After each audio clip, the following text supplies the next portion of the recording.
Bien, entonces bueno, como les decía, vamos a concluir con esta segunda parte, ¿sí? En la que decimos que la bolsa como tal yo la sigo viendo bajista. Estamos en un marco del mediano y largo plazo bajista, pero estamos en una estructura alcista en el corto plazo, ¿sí? Cuando nos dio la oportunidad de haberlo comprado ahí, oportunidad que yo no hubiera tomado porque el stop es inasumible en un mercado que tiene altas probabilidades de seguir siendo bajista. Con las tecnológicas ni qué decir, vuelvo y les digo, pues los servicios o el sector servicios se está viendo seriamente golpeado. Sí, tal vez unas empresas lo están haciendo mejor que otras, pero sí se está corrigiendo. ¿Por qué? Porque estas empresas tienen que volver a estructurar todo, como su mano de obra, todo el tema de los aranceles y demás, sí que los están perjudicando sus proyectos, ¿no? Entonces, bueno, como les decía en la primera parte, el Nasdaq 100 sí enfrenta una corrección más fuerte que el S&P, pues puede ser por su volatilidad, su VAR y demás, de un 26,8% desde máximos históricos y actualmente hay un 17%. Si lograse llegar a objetivos áureos que tiene toda esta subida empezada en octubre del 2022, estaríamos hablando de una corrección de un 43,57%. Está el nivel mensual de los 10.480, estamos hablando de una corrección del 52,89%.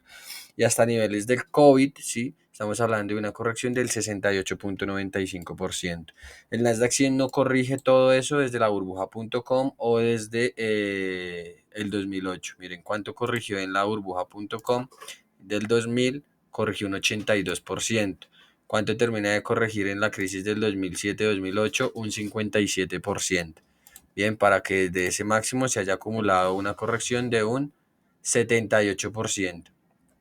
Sí, en prácticamente 8 años. ¿Cuánto tardó el Nasdaq 100 para volver a ver máximos? ¿Cuánto tardó la tecnología o el consumidor en volver a confiar en la tecnología o en este sector? Prácticamente 7 años. ¿Sí? 2.562 días para ver máximos o para volver al máximo de los 4.797. Obviamente nosotros estamos en estos momentos en la revolución tecnológica, digital y demás, con la inteligencia artificial, ¿sí? Y sus diferentes empresas que impulsan este proyecto, ¿vale? Pero antes de eso puede haber ese reinicio, ¿sí? Puede haber esa cura, puede verse o puede citarse la frase de primero vamos a bajar la marea para ver quién está nadando desnudo, qué empresas realmente valen la pena tener en cartera y cuáles son las que van a desaparecer. Sí, porque acá desaparecen muchas empresas, es la purga, bien como lo que pasa con el sector cripto, ¿no? Y personajes como Sam Bankman Fried, sí, creo que así era como se llamaba. Entonces, bueno, para no alargarnos más, lo vemos en estructura bajista. El Nasdaq 100 si hubiera sido más interesante haberlo comprado, por ejemplo, en esta zona hubiera ofrecido un stop loss, creo que más, no, mentiras. Si un stop loss de más de 1.000 puntos, miren, 1.323 puntos. Sí. Entonces, nada, inasumible para un mercado que tiene mayores probabilidades de seguir cayendo. ¿Sí? Con empresas que ofrecen resultados mixtos, como por ejemplo lo fue ASML o TSMC la semana pasada, pero que no generan la misma confianza, no generan confianza en estos momentos. ¿Vale? La bolsa no, la bolsa europea todavía no la tengo graficada, lo voy a hacer. Se encuentra en un canal alcista, ¿sí? Europa, el Eurostock 50 logra volver a máximos históricos. Miren lo que les digo del punto exacto o de los niveles en donde sería mejor ir comprando, ¿no? Porque uno puede comprar, pero ustedes verán si se aguantan que el mercado siga cayendo, ¿no? Ya, ustedes dicen, uy, esto es buenísimo y el SP o el Eurostock va alcista y voy a comprarlo acá en los 3.458, perfecto, y que el mercado haga lo que necesita hacer, listo, el mercado sigue cayendo. Entonces nosotros compramos acá 2.505, bien, y el mercado les da este gran subidón de adrenalina, se la rompí, la vamos a sacar, esto vamos a máximos, y no sabemos si llega la otra crisis, 2008, pum, nuevo mínimo, y dice, bueno, vamos a comprar nuevamente. La primera compra fue en octubre del 2001, la segunda en septiembre del 2002, la tercera posiblemente en marzo del 2009. Imagínense, del 2001 se vieron beneficios hasta el 2007, ¿sí? Parte de retorno hasta el 2007 y vuelven a negativo. ¿Cuánto tuvieron que esperar los inversores que tuvieron o que han tenido fe en el Eurostox para volver a ver por lo menos niveles que superaran la zona de la primera compra del 2001 nuevamente hasta el 2021. Sí, entonces todo eso es lo que hay que ver, no y se trata de comprar por comprar, porque el mercado puede tardar mucho tiempo en esas zonas, ¿de acuerdo? Entonces, vale. A nivel estructural, a nivel de chartismo, que es que es lo que nos interesa o lo que me interesa a mí más enseñarles en los videos, siguen un gráfico alcista. Miren, el precio perdió este objetivo, nos ofrece este mínimo, máximo, un retroceso totalmente normal y la posibilidad de seguir yéndose a máximos si es que los inversores ven a Europa como un posible refugio, cosa que realmente no lo creo. Además, si Estados Unidos se va a una recesión fuerte, Estados Unidos sigue siendo la primera potencia del mundo, aunque hay un dragón que se viene recuperando por los otros lados. Pero igual Europa seguiría subyugada o estaría subyugada a ese gran dragón que es China, porque los inundarían de todos sus productos, porque Europa no tiene competitividad. Sí, muy pocas empresas tienen la importancia, por ejemplo, de ASML, sí, holandesa. Ya, sí, entonces, bueno, ojito, porque si Estados Unidos cae, pues Europa también podría irse con él.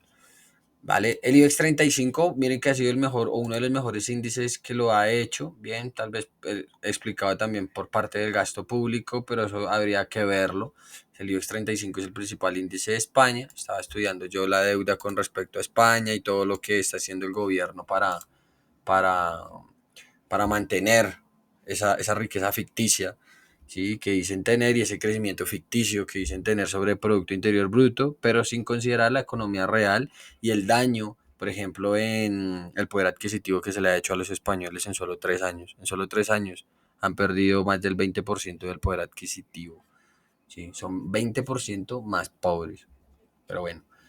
Esto es capitalismo puro y duro, ¿no? Las bolsas, los gráficos, ¿sí? Lo que hacemos nosotros los especuladores.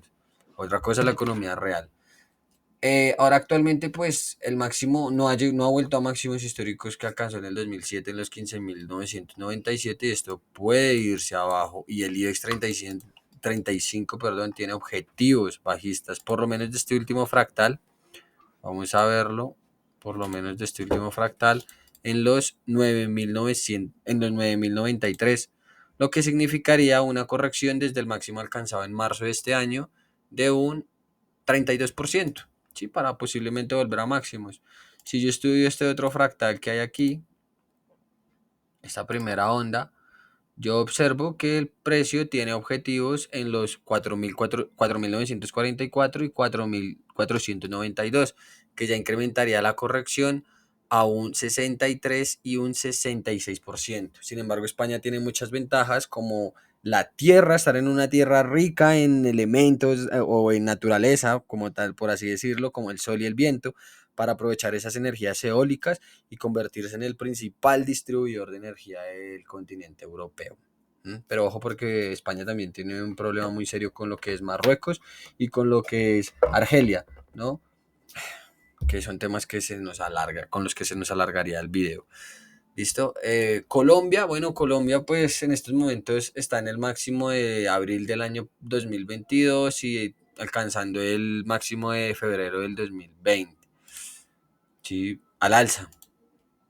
Mercados emergentes aprovechando posiblemente la debilidad del dólar, aunque hay que tener mucho cuidado porque pues Colombia también es principal socio de Estados Unidos en el tema arancelario. El dólar americano, bueno, hemos dicho que es una estructura bajista, yo lo sigo viendo bajista, vamos a ver la apertura del mismo. El peso colombiano pues se comporta como un relojito con un objetivo en los 4.600, ¿sí? Cosa que posiblemente no se dé o vamos a ir viendo la política interna del país. Recuerden que los países emergentes son muy influenciables frente a la salida de capital exterior, de acuerdo de los inversores, bueno, sí, del exterior, si no gustan las políticas del gobierno actual y más si es un gobierno de izquierda. ¿Listo? Por el momento está alcista, sí, el precio, el gráfico del dólar, del peso versus el dólar es alcista, después de haber superado los 4.173 y haber llegado a la cota de los 4.460.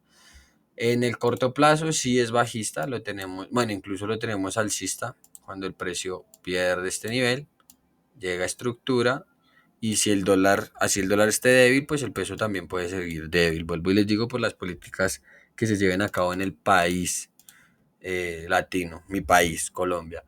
Como también puede aprovechar la debilidad del dólar y caer a su objetivo de los 4.200, pero mantenerse todavía en una fractalidad del mediano largo plazo, del mediano plazo alcista. Bien, entonces puede hacer acá y volver arriba. ¿Listo? Entonces cuidado, mis amigos colombianos. Bueno, o mis compatriotas. Ahora también puede que se aproveche la debilidad del dólar y llegue a mi objetivo o llegue a los objetivos de los 3.900. ¿Sí? Totalmente normal. ¿Sí?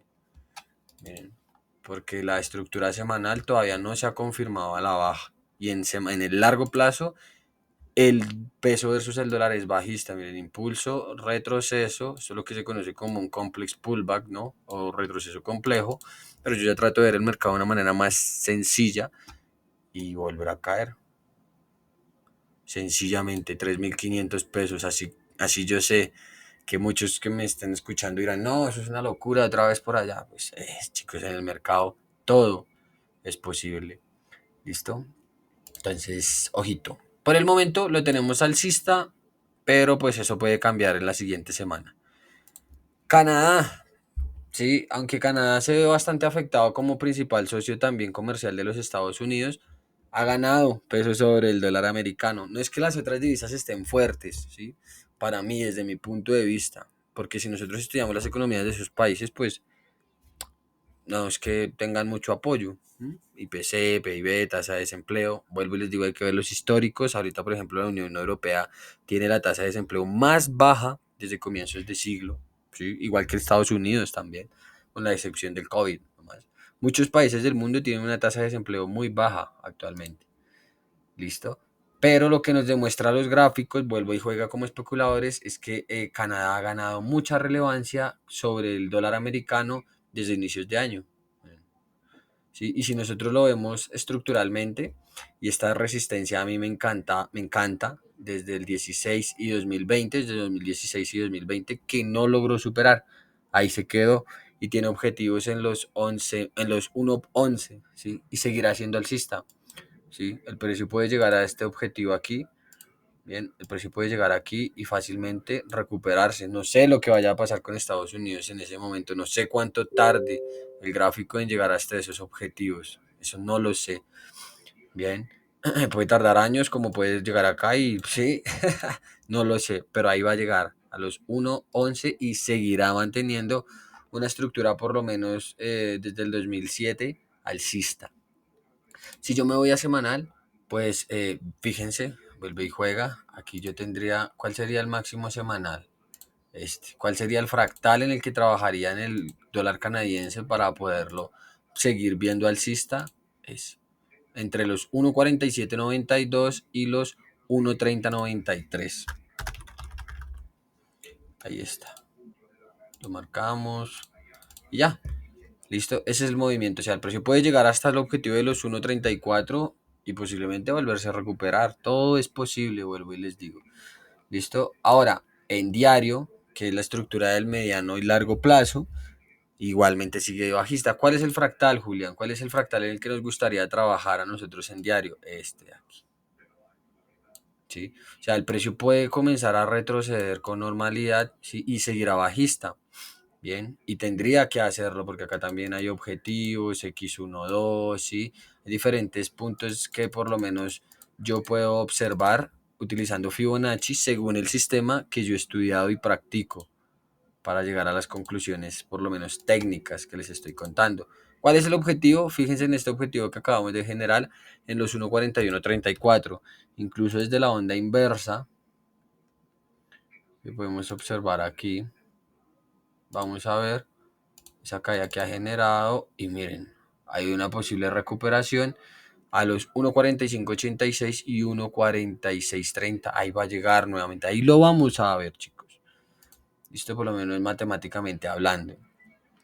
H4, bueno, en H4 sí, miren cómo el precio pierde el nivel de los 1.40, tiene una fuerte caída, pero acá sí se frena. Miren, el precio ya presenta diferentes sesiones de compra, una intención de la demanda bien, pero al final, de la oferta, sí, de la demanda, pero al final vuelve a ganar la oferta y al parecer en la siguiente semana ese mínimo estructural de los 1.3838 se va a perder. ¿Para qué? Para entonces darnos un nuevo máximo estructural H4, ¿sí? Y un nuevo fractal en el que vamos a poder trabajar. ¿Listo? Ahora, si vamos a verlo acá, no se ha perdido, te lo mantengo ahí.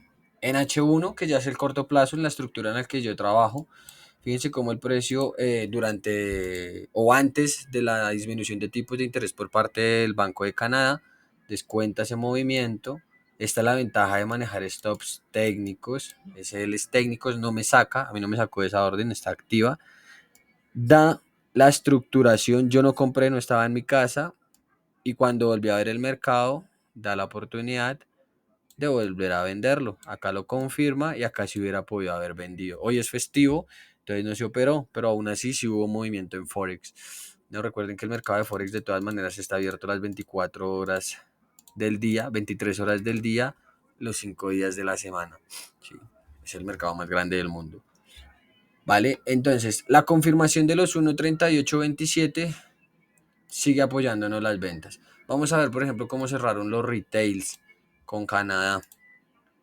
Bueno, están neutros, pero pues están más comprados. Entonces, pues, no me apoyaría mucho en esta ocasión en los retails, pero es interesante verlo.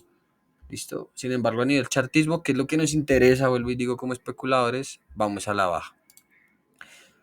Ya voy a ir terminando. Siempre se hacen muy largos los videos y realmente no quiero que sean así. Nos vamos con un fractal que se confirma. Miren esa confirmación que nos sale acá. A ver, espérenme. Acá nos hizo el cambio. A ver, teníamos break, cambio. Sí, miren. Acá podemos ir limpiando todo esto. ¿Por qué? Porque ahora tenemos una nueva estructura. Fíjense, tenemos break diario. Tenemos un nuevo fractal. ¿Sí? Y esto pasa a ser como un mínimo estructural diario a nivel de fractales. Cambia el color para poder distinguirlos y esa es la zona en la que yo trabajaría la libra esterlina en el mediano largo plazo. O sea, todo ese impulso de todas maneras tendrá que experimentar su debida corrección que lo lleve a la zona, por ejemplo, de los 1.2826 y seguir siendo alcista. Ojo porque de todas maneras la libra esterlina parece ser que se estaría preparando para superar el máximo estructural del largo plazo en los 1.3426 y cumplir su objetivo en los 1.3549 y poner en riesgo la tendencia bajista, ¿no? Y la libra esterlina poder sobreponerse con el dólar americano. Entonces, este gráfico está muy interesante y lo que puede hacer Reino Unido también. En el mediano plazo H4, bueno, pues no le veo una estructura después del rompimiento diario, así que me voy a concentrar en la tendencia del corto plazo. Confirmada cuando pierde los 1.3205, perdón, y da oportunidad de compras acá. Yo compré acá en los 1.3234 y me mantengo en esa compra hasta los 1.3386. Listo, el euro lo mismo, el euro pues ahorita como les explicaba en la primera parte visto como una estructura o como un refugio actual o simplemente como un reflejo de la debilidad del dólar, perdón, pues fíjense lo que ya hace también, nos vuelve a hacer un cambio, ¿sí? Nos vuelve a hacer un cambio, ¿vale? Chicos, pues lo voy a dejar ahí. Ya son dos partes de 20 minutos, son casi 40 minutos. Si quieren una tercera parte o si les gusta la metodología o que volvamos, me lo escriben por comentarios, ¿vale? Y yo les publico la tercera parte. O después, cuando el mercado vuelva a hacer movimientos interesantes, lo volvemos a actualizar. ¿Por qué? Porque pues falta lo que es Ethereum, falta lo que es Bitcoin, el oro, que el oro es increíble, ¿sí? Ray Dalio es una eminencia y el petróleo como uno de los activos más importantes del mundo. Chicos, volvimos. Recuerden que les habló Julián Giraldo. Historia analista, o era historia analista técnico de Quantum Group. Pero esa era la presentación. Dios les bendiga, chicos. Un abrazo.